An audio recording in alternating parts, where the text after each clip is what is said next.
السلام علیکم دوستو، میں ہوں عاطف الرحمان اور آپ دیکھ رہے ہیں made for info YouTube channel. دوستو چینل کو سبسکرائب کرنا مت بھولیے گا۔ دجال کی آمد کا انکار۔ فتح الباری جلد نمبر 11 صفحہ نمبر 462، جس کا ترجمہ ہے: حضرت عبداللہ ابن عباس رضی اللہ عنہ نے فرمایا کہ حضرت عمر رضی اللہ عنہ نے خطبہ دیا اور یہ بیان فرمایا، اس امت میں کچھ ایسے لوگ ہوں گے جو رجم سنگسار کا انکار کریں گے، عذاب قبر کا انکار کریں گے اور دجال کی آمد کا انکار کریں گے اور شفاعت کا انکار کریں گے، اور ان لوگوں یعنی گنہگار مسلمانوں کے جہنم سے نکالے جانے کا انکار کریں گے۔ یہودیوں کے مال پر پلنے والی NGOs اپنے آقاؤں کے اشاروں پر آئے دن اسلامی قوانین کا مذاق اڑاتی رہتی ہے اور ان کو ختم کرنے کی باتیں کرتی رہتی ہے۔ اس وقت حدود آرڈیننس کی بحث چل رہی ہے اور اس کو اس طرح پیش کیا جا رہا ہے گویا یہ کسی انسان کے بنائے ہوئے قوانین ہے۔ اس طرح کئی عرب مفکر ہے جو رجم اور دیگر اسلامی قوانین کو اس دور میں نعوذ باللہ اذکار رفتہ قرار دے چکے ہیں۔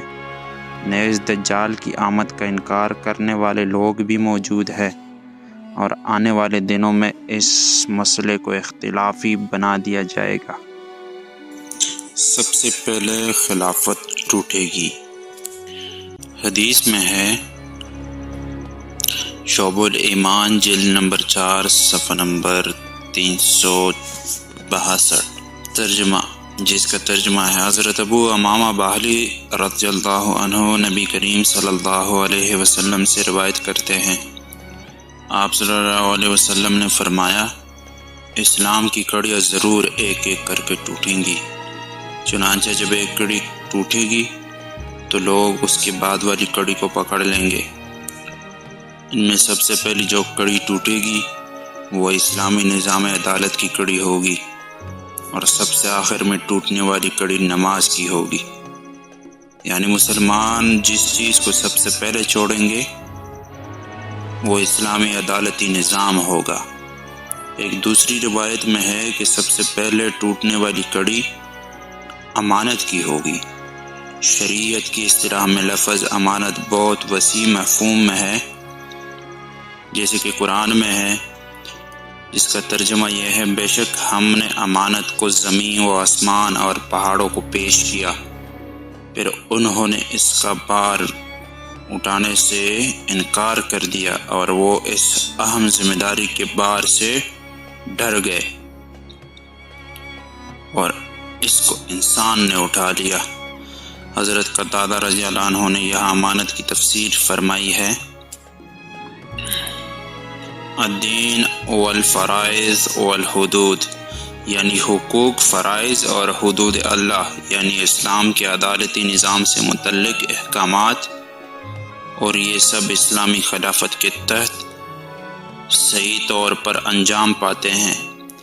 چنانچہ پہلی چیز جو اس امت سے اٹھے گی وہ خلافت ہوگی۔ جب خلافت اٹھ جائے گی تو اسلامی عدالتی نظام بھی ختم ہو جائے گا، اور آخری ٹوٹنے والی کڑی نماز کی ہوگی۔ سود کا عام ہو جانا۔ حدیث شریف میں ہے، ابو داؤد جلد نمبر 3 صفحہ نمبر 243، مسند احمد جلد نمبر 2 صفحہ نمبر 494، جس کا ترجمہ ہے: حضرت ابو ہریرہ رضی اللہ عنہ سے منقول ہے کہ نبی کریم صلی اللہ علیہ وسلم نے فرمایا کہ لوگوں پر ایسا زمانہ آئے گا کہ اس میں لوگ سود کھائیں گے۔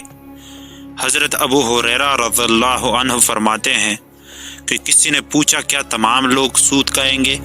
تو حضرت محمد صلی اللہ علیہ وسلم نے فرمایا، ان لوگوں میں سے جو شخص سود نہیں کھائے گا اس کو سود کا کچھ غبار پہنچے گا۔ یہ حدیث اس دور پر کتنی صادق آتی ہے۔ آج اگر کوئی سود کھانے سے بچا ہوا بھی ہے تو اس کو سود کا غبار ضرور پہنچ رہا ہے، اور نام نہاد دانشوروں کے ذریعے سودی کاروبار پر اسلام کا لیبل لگا کر امت کو سود کھلانے کی کوشش کی جا رہی ہے۔ دوسری نشانی، قیامت کی بڑی نشانیوں میں سے منافق بھی قرآن پڑھیں گے، یہ نشانی بھی ہے۔ حدیث ہے المستدرک علی الصحیحین جلد نمبر 4 صفحہ نمبر 504، جس کا ترجمہ ہے حضرت ابو ہریرہ رضی اللہ عنہ نبی کریم صلی اللہ علیہ وسلم سے روایت کرتے ہیں کہ آپ صلی اللہ علیہ وسلم نے فرمایا، میری امت پر ایک ایسا زمانہ آئے گا کہ ان میں گراہ بہت ہوں گے اور دین کی سمجھ رکھنے والے کم ہوں گے، علم اٹھا لیا جائے گا اور حرج بہت زیادہ ہو جائے گا۔ صحابہ نے پوچھا، یہ حرج کیا ہے؟ فرمایا، تمہارے درمیان قتل۔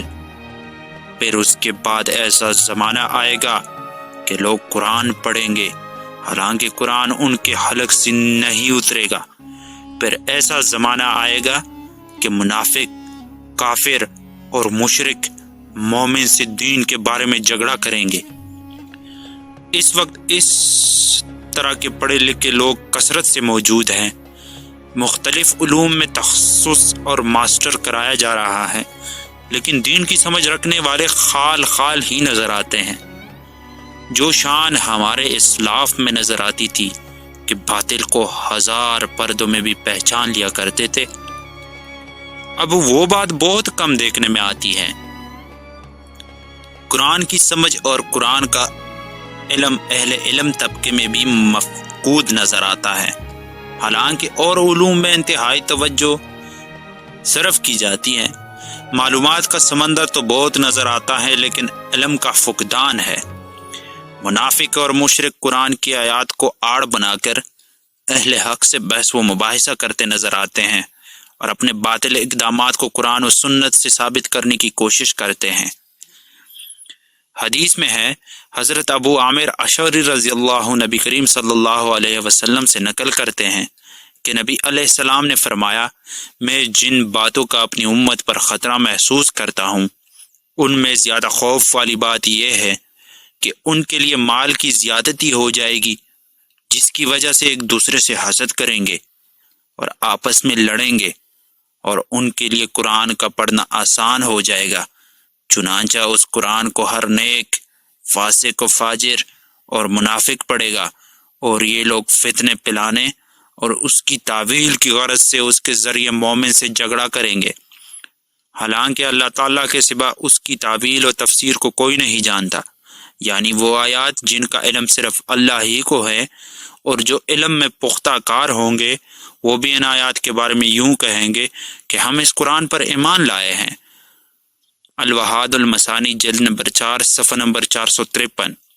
مال کی زیادتی اس وقت عام ہے اور عرب ممالک میں مال کی ریل پیل ہے، جس کی وجہ سے تمام فتنے جنم لے رہے ہیں۔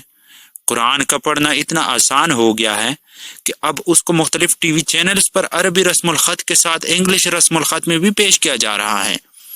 اس طرح اگر کسی کو عربی میں قرآن نہیں پڑھنا آتا تو وہ انگریزی رسم الخط میں پڑھ سکتا ہے۔ ہر فاسق و منافق آج قرآن پڑھتا نظر آتا ہے، بلکہ اس میں بغیر علم کے اپنی رائے زنی کرتا ہوا نظر آتا ہے۔